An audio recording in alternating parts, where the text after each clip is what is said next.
Anyway, we do have a strife between the authorities and also the leadership in Entebbe regarding that kind of matter. Ivan K. Warunyolo is on ground, and he's going to be having conversations with the mayor of Entebbe and also authorities in regards to this matter. Why is it coming up and what is its purpose? Good morning to you, Ivan. Well, thank you very much, Chris and Priscilla. I'm coming to you from Entebbe Municipal Council in Wakiso District this beautiful morning, and we'll be speaking matters climate change, restoration, among others, that is, of course, on the talk globally. If you notice, in the 1 or 2 days, there has been a trend, there's been a conversation that has attracted mixed reactions online for a developer who is reclaiming space in Lake Victoria in Manyago, Entebbe, to set up a recreational facility. And this is a conversation that has created a lot of mixed reactions, not only from people in Entebbe, but also countrywide, at a time when everyone is talking about restoring the environment, given the fact that the global warming, the effects of climate change are costing many places, many lives across the country. Of course, the mayor of Entebbe municipality and the environmental police swung into action to make sure that the developer stops whatever was going on, but it left many questions behind, because what the developer was doing was just an example of what many others had done in the past, and people were asking many questions. This beautiful morning, I am joined by the mayor of Entebbe municipality, His Worship Fabrice Rulinda, to just draw us some of the insights into what is happening in Entebbe. And Mayor, thank you very much for joining me on Morning at NTV. Thank you for hosting me again, Ivan.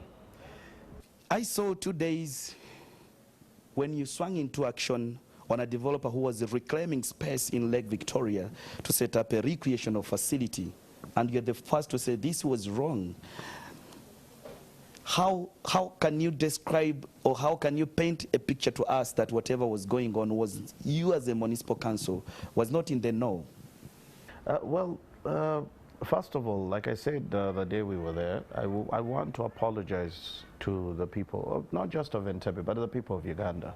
I think we as leaders have honestly fallen short in the protection of the environment, and we have not taken serious matters concerning environmental degradation.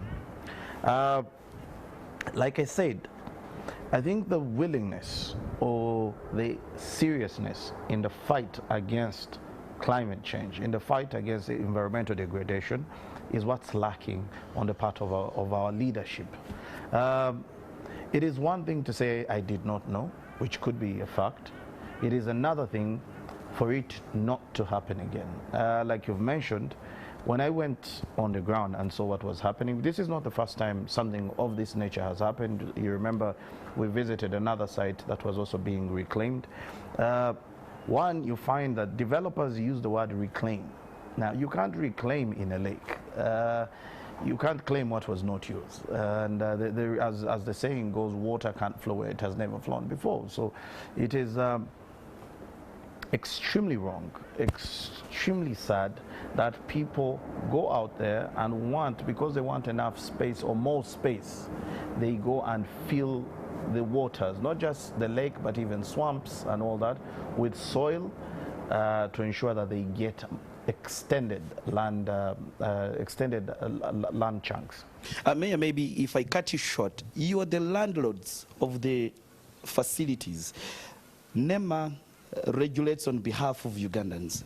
How can you tell us that, or tell the public out there, that whatever was going on, because we saw in the neighborhood, people have done the same, and the gentleman was just doing the same? Yes. And like I told you yesterday when we went there, you realize I talked to some of these people, and you remember there's a gentleman who you caught on camera who says he had NEMA permission to do this, which honestly, I feel like a municipality, we've fallen short on our mandate, and we are rectifying that to ensure that people need to be clear on these buffer zones. And these buffer zones, first of all, are supposed to be public spaces. These are spaces that everyone should have access to be able to see it and, you know, enjoy nature as it was given to us. The problem right now is that the people who've taken up that space have fenced it off. and made it their own property, and they are charging people to be able to sit there, and if you're not consuming something, then you don't have access to this, which has become a rampant thing in the whole of Entebbe. And as you know, I took office not so long ago. I want to rectify that. I want to make sure that this is brought to a proper way of doing things. These spaces are not supposed to have permanent structures. These spaces are supposed to be buffer zones where the whole of Entebbe can go and enjoy. Now, beautification, tourism, and investment is an amazing thing. I don't refute that. And I really understand the sort of investment that these people are putting there. But it shouldn't be at the peril of nature and at the peril of the people of Entebbe. Mayor, I understand, let me say you're 1.5 years or close to 2 years into office, but we also understand you are meeting most of these developers. Some of them have licenses that are given. According to NEMA, they don't have licenses. So I am meeting them on Thursday, which is today, and I am very clear.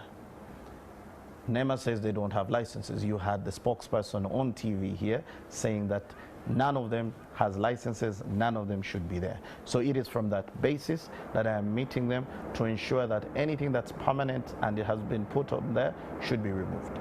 It is not only about the lake. I last time also had you speak about, I witnessed, let me say, one of the forests that is in Kitubulu, when a developer was also claiming space to set up a school.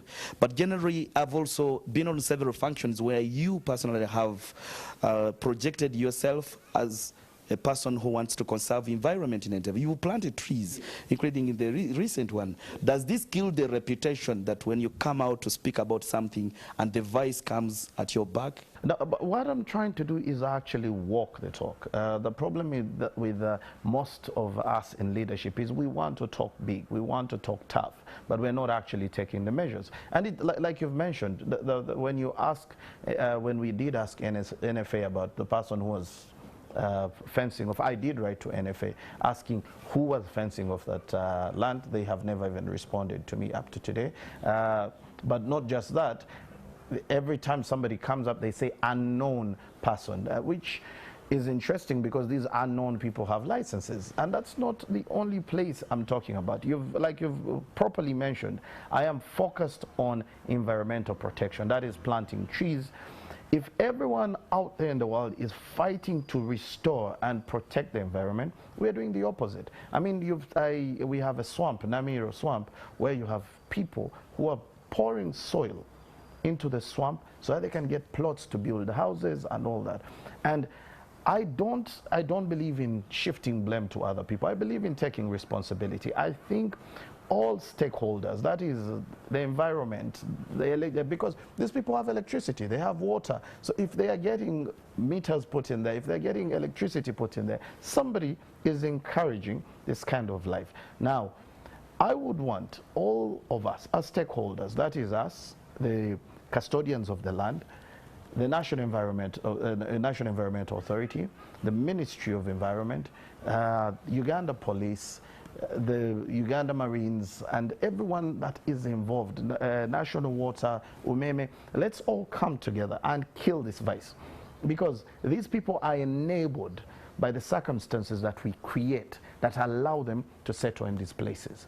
So instead of pushing blame and saying, I want to blame NEMA or I want to blame the Ministry of Environment, I want us to find solution. I'm more of a solution-oriented person than a person who's always pushing blame to other people. So I take responsibility on behalf of the municipality that yes, we have fallen short on what we should have done as our responsibility to ensure that we protect the environment. Now I call on the other stakeholders to come, we work together and ensure that we have a proper and safe environment for the rest of Uganda.